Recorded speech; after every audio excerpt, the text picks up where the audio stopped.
Welcome. In today's tutorial, we'll walk you through how to delete all default stickers on WhatsApp at once. If your sticker collection feels cluttered, this quick guide will help you clear it up in just a few steps. Let's get started. First, open the WhatsApp app on your device. Once inside, navigate to any chat window. This can be with a friend, family member, or even a group chat. Next, tap on the emoji icon located in the message box where you type your messages. This will open up the emoji section. From here, switch to the sticker tab by tapping on the sticker icon. This is usually found on the right side of the emoji panel. Once you're in the sticker section, look for and tap on My Stickers. This option allows you to manage all the stickers you've added or downloaded.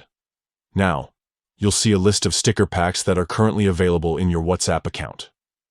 To delete them all at once, tap on the trash icon next to each sticker pack. A confirmation prompt will appear asking if you'd like to remove the pack. Select Remove, and it will be deleted instantly. Repeat this process for every sticker pack listed under My Stickers until your collection is cleared. Once completed, your WhatsApp will no longer display any default stickers, leaving it clean and organized. And that's it. You've successfully deleted all default stickers from WhatsApp in just a few simple steps. This method is perfect for decluttering your app and ensuring only relevant stickers remain in your collection. Thank you for watching and happy chatting.